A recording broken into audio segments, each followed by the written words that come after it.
Hello friends, welcome to civil staff. स्वागत है आप सबका हमारे प्रयास के इस इनिशिएटिव में जहां पे हम प्रीवियस ईयर मेंस के क्वेश्चन की डिस्कशन करते हैं। तो फ्रेंड्स, इस पर्टिकुलर सेगमेंट में, इस पर्टिकुलर प्लेलिस्ट में हम जीएस 1 के क्वेश्चंस को डिस्कस कर रहे हैं। तो आज हमारा लेक्चर 21 है। अगर आपने पिछले लेक्चर्स नहीं देखे या आपसे कोई लेक्चर मिस हो गया है तो ऊपर आई बटन पर क्लिक करके आप हमारे प्रयास प्रीवियस ईयर मेन्स इनिशिएटिव के जीएस 1 के सभी वीडियोज़ को देख सकते हैं। एंड आपको डिस्क्रिप्शन में एक लिंक भी दिया जाएगा, कमेंट सेक्शन में भी एक लिंक दिया जाएगा पिन करके, जिस पे क्लिक करके आप सारे मेंस आंसर राइटिंग के लेक्चर्स को एक्सेस कर सकते हैं एक ही जगह पे, जीएस वाइज जो रहेगा। राइट। तो फ्रेंड्स, जीएस 1 में हमने आर्ट एंड कल्चर के क्वेश्चंस को डिस्कस ऑलरेडी कर लिया है एंड मॉडर्न इंडिया को हमने स्टार्ट कर लिया। मॉडर्न इंडिया के काफ़ी सारे क्वेश्चंस को हम डिस्कस कर चुके हैं एंड यहाँ पे हम 2013 से लेकर 2019 तक के क्वेश्चंस डिस्कस करेंगे। राइट। तो यानी कि जो अभी 2019 का रिसेंटली पेपर कंडक्ट हुआ है उसके क्वेश्चंस को भी आपके साथ डिस्कस किया जाएगा। तो आज के लेक्चर में हम आपके साथ 2014 का एक बहुत ही इंपॉर्टेंट क्वेश्चन डिस्कस करेंगे which was apparently very easy, but उसमें कुछ ट्विस्ट थे। ठीक है। और कुछ लोगों को वो थोड़ा डिफिकल्ट लगा था इंटरप्रेट करने में। ठीक है। तो हम देखेंगे कि किस तरह से हमने उसको इंटरप्रेट करना था करेक्टली, उसकी डिमांड को समझना था और फिर अपने आंसर को इस हिसाब से मोल्ड करके लिखना था कि उसकी डिमांड जो है वो एड्रेस हो, ताकि हम मैक्सिमम मार्क्स गेन कर सकें अपने एग्जामिनर से। तो फ्रेंड्स, इससे पहले कि आज के हम क्वेश्चन को देखें, एक इंपॉर्टेंट चीज़ आपको बताना चाहते हैं। आप में से बहुत से बच्चों को शायद ही नहीं पता होगा कि परिश्रम 2020 क्या है। Friends, Parishram 2020 is a current affairs test series of civil staff. ठीक है। सिविल स्टाफ ने एक इनिशिएटिव स्टार्ट किया है to help you prepare the current affairs in a much better way with a much very better orientation. क्योंकि अक्सर होता क्या है कि हम चाहे जितने मर्जी सोर्सेज पढ़ लें, चाहे हम न्यूज़पेपर पढ़ लें, इंस्टीट्यूट्स की मैगजीन्स पढ़ लें, राइट, हम और कितनी चीज़ें पढ़ सकते हैं, पीआईबी को भी डेली फॉलो कर सकते हैं, लेकिन जब तक हम इनके एमसीक्यूज़ की प्रैक्टिस नहीं करेंगे तब तक हमारी एक तरह से तैयारी कंप्लीट नहीं है। ठीक है। So without practising MCQs you can not say that you have prepared the current affairs properly. So friends, आपकी इस पर्टिकुलर चीज़ में आपकी हेल्प करने के लिए टीम सिविल स्टाफ ने परिश्रम 2020 टेस्ट सीरीज को स्टार्ट किया है, जो कि एक एक्सक्लूसिव टेस्ट सीरीज है करंट अफेयर्स की। यानी कि इसमें जितने भी क्वेश्चन होंगे, 24 फुल लेंथ टेस्ट आपको मिलेंगे, उसमें 100 क्वेश्चन होंगे हर एक टेस्ट में। तो जितने 2400 क्वेश्चन होंगे वो सभी के सभी करंट अफेयर्स के ऊपर बेस्ड होंगे। राइट। तो जस्ट इमेजिन कि इससे आपकी करंट अफेयर्स की कितनी बेटर तैयारी हो सकती है। फ्रेंड्स, इस टेस्ट सीरीज की हेल्प से you will be able to cover very important dimensions of the current affairs, very important dimensions of very important news from various important sources of UPSC, जैसे कि the Hindu, PIB, Live Mint, Indian Express explained etcetera. ठीक है। तो इन सब से आप काफ़ी सारे इंपॉर्टेंट चीज़ें अपनी कवर कर सकते हैं, अपने आप को टेस्ट कर सकते हैं एंड इन केस आपसे कोई गलतियां होती हैं तो you will be able to know much before the exam कि हाँ, ये मेरी वीकनेसेस हैं, इनके ऊपर मैं काम कर सकता हूँ। फ्रेंड्स, एक बहुत इंपॉर्टेंट और इंटरेस्टिंग चीज़ इस टेस्ट सीरीज़ के बारे में है कि ये टेस्ट सीरीज़ ऑब्जेक्टिव टेस्ट को तो कंसिस्ट करती है। इसमें ऑब्जेक्टिव टेस्ट तो आपको मिलेंगे ही, लेकिन प्री प्लस मेंस की कंबाइंड अप्रोच के साथ ये टेस्ट सीरीज आपकी तैयारी करने में हेल्प करेगी। कैसे? क्योंकि जितने भी क्वेश्चंस हम डिस्कस करेंगे उन सभी क्वेश्चंस में जो फैक्ट्स आपके आंसर राइटिंग को भी एनरिच कर सकते हैं। राइट। फॉर एग्जांपल, किसी क्वेश्चन में स्टेटिस्टिक्स आए हैं इंपॉर्टेंट, या कोट्स आए हैं, या और ऐसी चीज़ें आई हैं, तो उनको हम अलग से कंपाइल करके in the form of mains folder आपको हर टेस्ट के साथ प्रोवाइड करेंगे। राइट। तो आपके प्रीलिम्स और मेंस की कंबाइंड अप्रोच के साथ आपकी तैयारी होगी, क्योंकि हमें विश्वास है कि अगर आप प्रॉपरली तैयार कर रहे हैं तो आपका प्रीलिम्स तो डेफिनेटली क्लियर होगा। और प्रीलिम्स क्लियर करने के बाद आपको एक रेडीमेड फॉर्डर मटेरियल पहले से ही आपका तैयार रहे, तो ये इसी अप्रोच के साथ, इसी ऑब्जेक्टिव के साथ हम ये चीज़ कर रहे हैं इसमें फॉलो। फ्रेंड्स, डिस्क्रिप्शन में आपको लिंक्स मिलेंगे इस टेस्ट सीरीज़ के बारे में, जिसमें आपको सैम्पल कोर्स आप देख सकते हैं। इस टेस्ट सीरीज़ को हम 2 मोड्स में अवेलेबल कराते हैं। एक मोड है जिसमें आपको ऑनलाइन क्विज मिलेगा, क्वेश्चन पेपर मिलेगा एंड डाउनलोडेबल एक्सप्लेनेशन भी होगी उसकी PDF में, and you will also get the video explanation. ठीक है। पूरे टेस्ट को हम जो एक्सप्लेन करेंगे उसके वीडियोज़ भी मिलेंगे। राइट। और दूसरे मोड में सारी चीज़ें होंगी एक्सेप्ट वीडियो एक्सप्लेनेशन। राइट। तो दोनों के ही लिंक्स आपको डिस्क्रिप्शन में दे दिए गए हैं, उन पर क्लिक करके आप इसकी फर्दर डिटेल्स जान सकते हैं। And friends, one more thing, इस टेस्ट सीरीज में हमने अब से हिंदी में भी क्वेश्चन पेपर प्रोवाइड करना स्टार्ट कर दिया है। तो अब क्वेश्चंस जो हैं आपको हिंदी में भी मिल सकते हैं इन the form of downloadable PDF, although इसकी जो सोल्यूशंस हैं वो इंग्लिश में ही रहने वाली है। राइट। तो हैविंग सेड दैट, काफ़ी इन्फॉर्मेशन आपको दे दी हमने अपनी टेस्ट सीरीज के बारे में, so do check the links. And अब चलते हैं आज के क्वेश्चन पे, दैट इज GS 1 का 2014 में पूछा गया एक बहुत ही interesting question, that is in what ways did the naval mutiny prove to be the last nail in the coffin of British colonial aspirations. आप सब जानते हैं, आप सब ने फ्रीडम स्ट्रगल पढ़ रखा है, which is a very important topic for UPSC। तो उसमें 1940s के आते आते इंडिया में पॉलिटिकल सिनारियो काफ़ी उठापटक चल रही थी उस टाइम पे, राइट। और 1946 में जो नेवल म्यूटिनी हुई थी उसने एक तरह से एक बहुत ही फाइनल ब्लो दिया था ब्रिटिश साम्राज्य को in India, British rule in India को, ठीक है। और उसके बाद ब्रिटिश को बहुत क्लियरली पता लग गया था कि now is not the time to rule India, अब इंडिया को हम रूल नहीं कर सकेंगे, ठीक है। तो इस क्वेश्चन में हमसे यही पूछा जा रहा है कि जो नेवल म्यूटनी हुई थी, क्या क्या ऐसे तरीके थे जिसकी वजह से ये प्रूव हो जाता है कि लास्ट नेल था इन the coffin of British colonial aspirations, यानी कि वो फाइनल ब्लो थी फॉर द ब्रिटिश टू, और उस ब्लो के बाद British was thrown out of India, ठीक है। वो फाइनल ब्लो कैसे थी ये चीज़ हमने बतानी है। कुछ बच्चों को इसमें इंटरप्रिटेशन में दिक्कत आई थी, they were not able to comprehend कि इसका क्या मतलब है, that it prove to be the last nail in the coffin of British colonial aspirations in India, ठीक है। तो यहाँ पे दिक्कत आई थी। इसका मतलब फ्रेंड्स बहुत ही सिंपल है कि किस तरह से नेवल म्यूटिनी के बाद ब्रिटिश की वापसी हो गई थी, घर वापसी हो गई थी उनकी, ठीक है। ये हमने आंसर में इस क्वेश्चन में बताना है। तो फ्रेंड्स इस क्वेश्चन को देखिए, अब इस क्वेश्चन का जो जिस्ट है समझना बहुत इंपॉर्टेंट है। हमें ये चीज़ पता होनी चाहिए कि नेवल म्यूटिनी ने ऐसा क्या कर दिया कि एक्चुअली वो last nail in the coffin बनी। तो फ्रेंड्स 1940s के टाइम पे आप सबको पता होगा वर्ल्ड वॉर भी चल रही थी। वर्ल्ड वॉर में ब्रिटेन जीत गया था, लेकिन उसकी ताकत काफ़ी कम हो गई थी, उसकी इकोनॉमी ड्रेन हो चुकी थी, उसकी जो लोग थे, जो ब्रिटिश ऑफिसर्स भी थे, वो भी टायर्ड हो चुके थे, ठीक है। फिर कांग्रेस मिनिस्ट्रीज़ के साथ जो उनका प्रॉब्लम चल रही थी, इश्यूज चल रहे थे वो भी, और उनकी जो ब्यूरोक्रेसी इंडिया में रूल करती थी, राइट। एक तरफ आईसीएस ब्रिटिश आईसीएस ऑफिसर्स हैं इंडिया में, ठीक है, दे आर वो पहले तो वाइसरॉय के कमांड पे चलते थे। उसके बाद जब प्रोविंशियल ऑटोनॉमी आई और कांग्रेस मिनिस्ट्रीज़ ने फॉलो किया, वही मिनिस्टर्स जिनको उन्होंने जेल में खदेड़ा था, उन्हीं मिनिस्टर्स के पीछे पीछे अब उनको चलना पड़ रहा है। तो ब्यूरोक्रेसी का भी एक तरह से मोराल डाउन हो गया था। तो ब्रिटिश को काफ़ी प्रॉब्लम्स फेस करनी पड़ रही थी, लेकिन जब 1946 में नेवल म्यूटिनी हुई तब उनको क्लियर होगा कि अब नहीं हम रूल कर सकते। क्यों?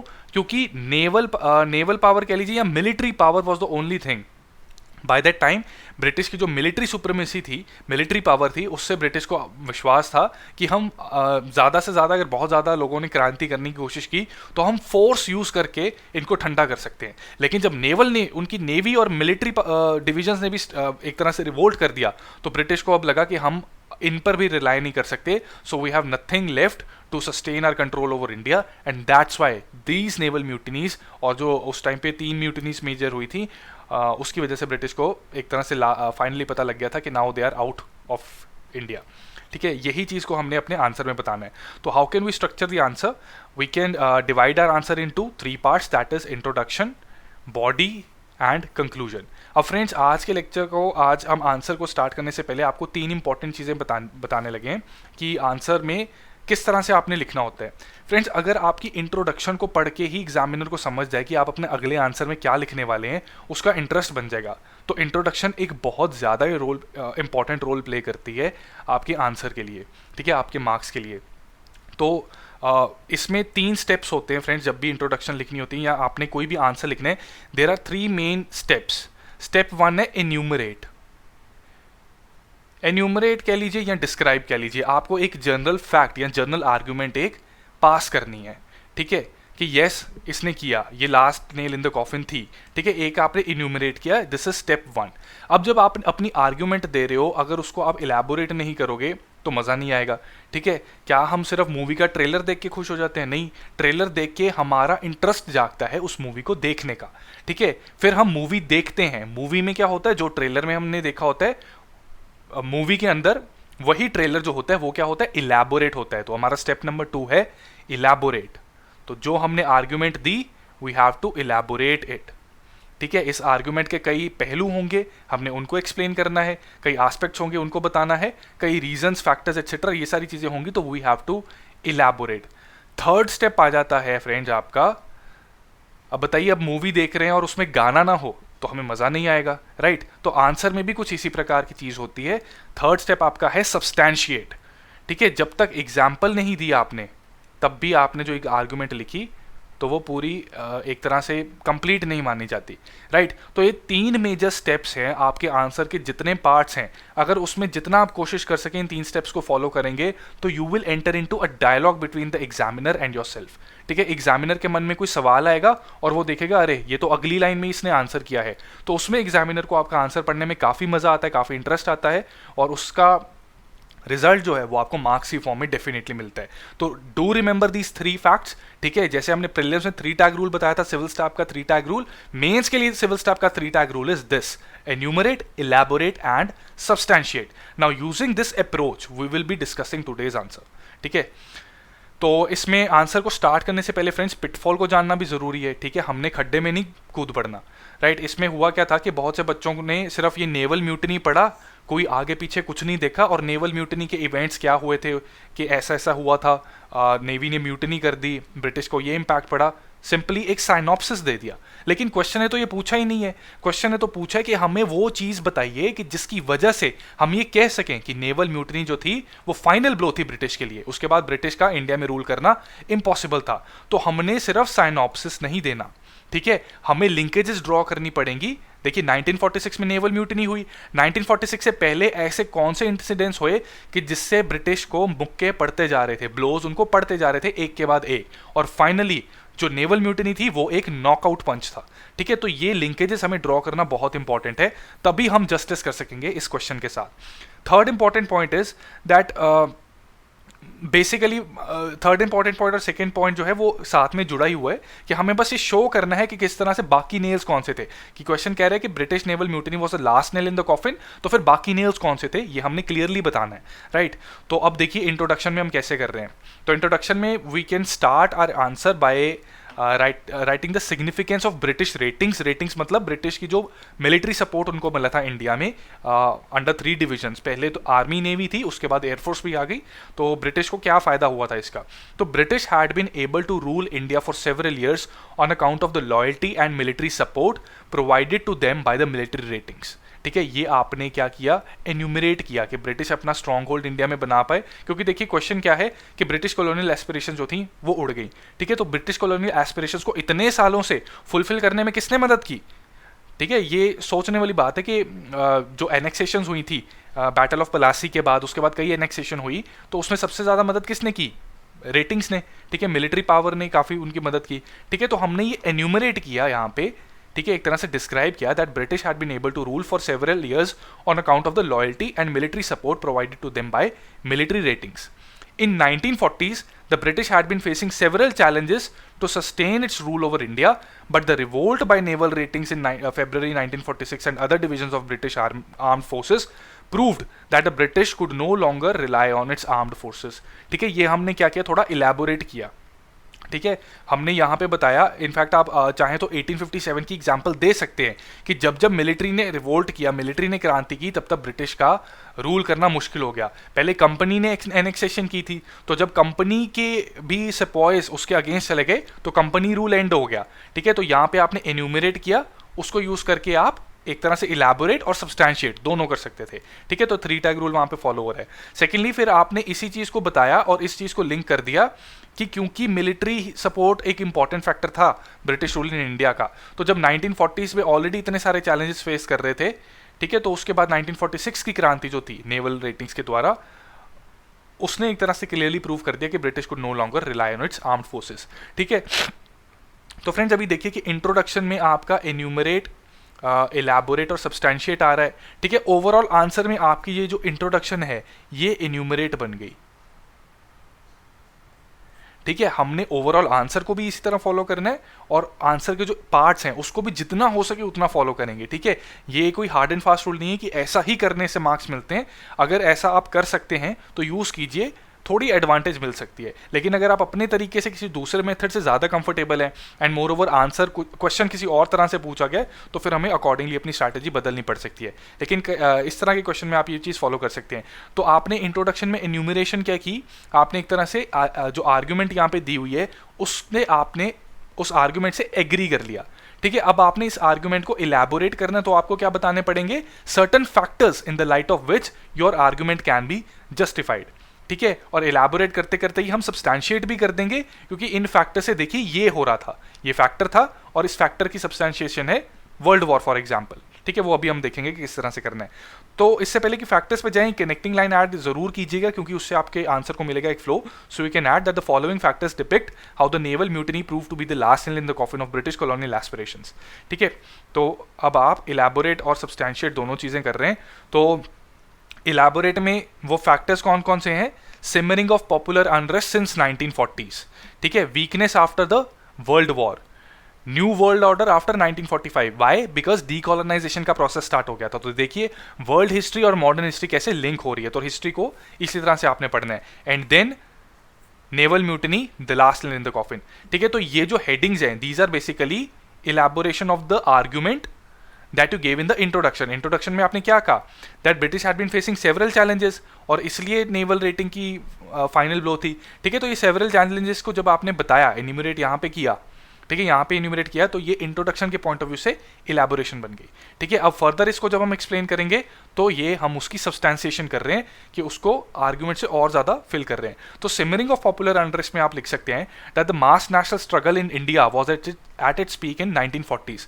आप सब जानते हैं कि 1885 में जब कांग्रेस बनी थी, तब जो नेशनलिस्ट थे वो सिर्फ मुट्ठी भर थे। कई लोगों को तो पता भी नहीं था कि वो लड़ किसके साथ रहे हैं, लड़ने के लिए किस तरह के मेथड्स उनको फॉलो करने चाहिए, वो नेशन है भी या नहीं, ठीक है। वो ग्रेजुअली धीरे धीरे धीरे धीरे करके 1940s तक under Congress, under Gandhi ji and under the influence of various revolutionaries, कई सारे लोग जो थे वो आपस में इकट्ठे हो गए और उन्होंने एक यूनाइटेड फ्रंट क्रिएट किया टू अपोज ब्रिटिश, ठीक है। तो जो क्विट इंडिया मूवमेंट थी and various other movement at that time, उस टाइम पे जो हमारी मास नेशनल स्ट्रगल थी, that was at its peak. Various sections of society were participating, और वो उसने ब्रिटिश की नाक में दम करके रखा था, ठीक है। तो various factors instigated people against the British and by this time the freedom struggle acquired a truly mass character, ठीक है। ये फैक्टर्स कौन से थे जिन्होंने लोगों को ब्रिटिश के अगेंस्ट किया? तो एक तो था कि इंडिया को बिना परमिशन के ही ड्रैग कर लिया वॉर में। अब वॉर में ड्रैग किया तो परमिशन तो लेना चाहिए ना, ठीक है। तो इसलिए ये एक अनरेस्ट का कारण बना। इसके बाद economic pressures on India due to war it did not want, ठीक है। अब बिना परमिशन के इंडिया को पहले तो ड्रैग कर लिया। अब इंडिया ने मना नहीं किया था, पर परमिशन लेनी चाहिए थी, ठीक है। पर चलो आ गए तो आ गए, कूद पड़े तो कूद पड़े, क्योंकि उस टाइम पे ज़्यादातर नेशनलिस्ट भी यही सोच रहे थे कि ब्रिटिश का साथ देना ज़रूरी है। ऑल्दो इसमें भी कई फैक्शंस बनी हुई थी, many people were against this thing, ठीक है। बट स्टिल अगर एक तरफ तो ड्रैग कर दिया और ऊपर से राशनिंग स्टार्ट हो गई, ठीक है। इसी टाइम पे कई फैमिन देखने को मिले, इकोनॉमिक प्रेशर्स इंडिया में आने को मिल गए, ठीक है। तो इंडिया की कोई गलती भी नहीं और इकोनॉमिक प्रेशर्स इंडिया को फेस करने पड़ रहे हैं। ऊपर से जो पूर्ण स्वराज की डिमांड थी वो इस वक्त पूरे पीक पे थी कि अब तो हमें कंप्लीट इंडिपेंडेंसी चाहिए, ब्रिटिश पूरी तरह से बाहर चाहिए, अब हम डोमिनियन स्टेटस में बिलीव ही नहीं करते, ठीक है।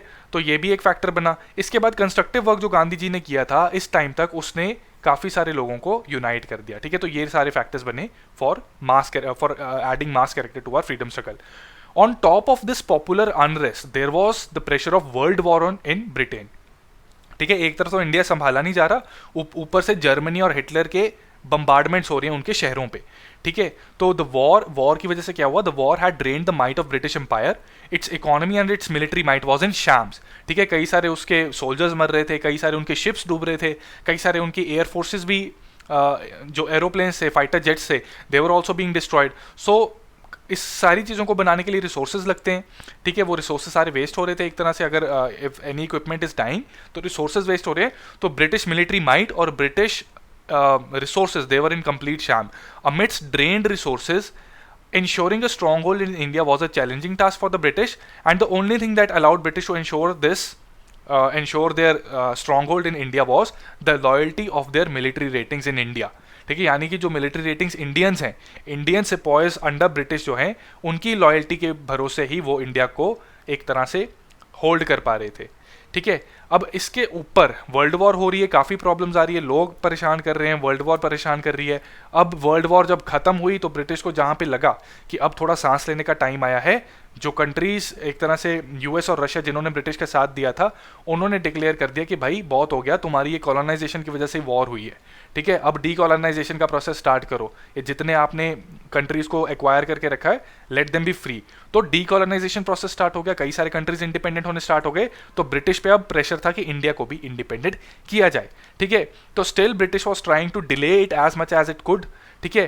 बट 1946 में जब नेवल म्यूटनी हो गई, तब ब्रिटिश को पता लग गया कि अब तो किसी भी हालत में हम अपना रूल सस्टेन नहीं कर पाएंगे, ठीक है। सो दे आंसर में आप ये लिख सकते हैं that although the demise of British colonial rule was imminent and visible amidst the factors discussed above, but the coffin was prepared, ठीक है। इन फैक्टर्स की लाइट में ब्रिटिश का जो एक तरह से मकबरा था या कॉफिन जो था उनका, तो that was prepared, yet it was the final blow from its naval ratings in Feb 1946 that made British realize that the only thing that was allowing them to continue in India was also lost. ठीक है, अब वो खो चुके हैं, तो इस वजह से amidst the several of these factors जो हमने अभी डिस्कस किए, it was the naval mutiny that proved to be the last nail in the coffin of British colonial aspirations in India.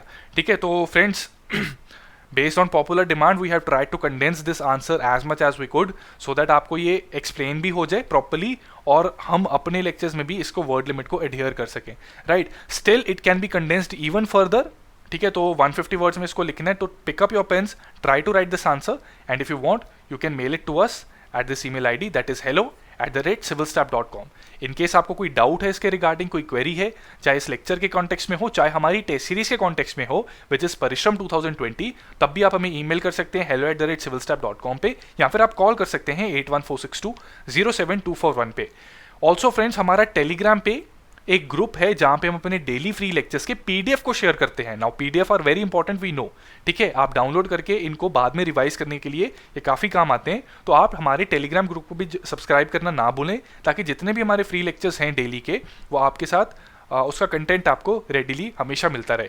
Also friends, हमारे कमेंट सेक्शन में we will pin a comment, we will pin a link in the comment, जिस पे click करके आप सारे के सारे प्रयास के लेक्चर्स को एक ही जगह पे देख सकते हैं GS वाइज. ठीक है, तो do check that link as well और अपनी स्टूडेंट आईडी बना दीजिए, ताकि जितने भी हमारे लेक्चर्स हैं वो उनको आप एक्सेस कर सकें, उनके video lectures as well as उनके PDF, right? Most of these things will be in fact free of cost. ठीक है, तो do check that link as well. And friends, अब 8 महीने से कम टाइम रह गया है. आई नो फेस्टिवल टाइम चल रहा है, बट आपने ढीले नहीं पड़ना. ठीक है, मोमेंटम जो है अपनी तैयारी का उसको मेंटेन करके रखना है, रादर अपनी मोमेंटम को नेक्स्ट गियर में शिफ्ट कर लीजिए. ठीक है, now it's time to increase the number of hours a little bit of your studies. ठीक है, रैपिडली आप क्वेश्चंस को सॉल्व करते रहिए डेली के डेली. ठीक है, आंसर राइटिंग प्रैक्टिस भी कीजिए. ठीक है, ताकि आप यूपीएससी की कंबाइंड होलिस्टिक तैयारी करते रहें, right? So with that friends, I wish you all the best for your exams, and in case you have any query, do contact us and also share your feedback regarding this video. And that's all for the day. Thank you so much.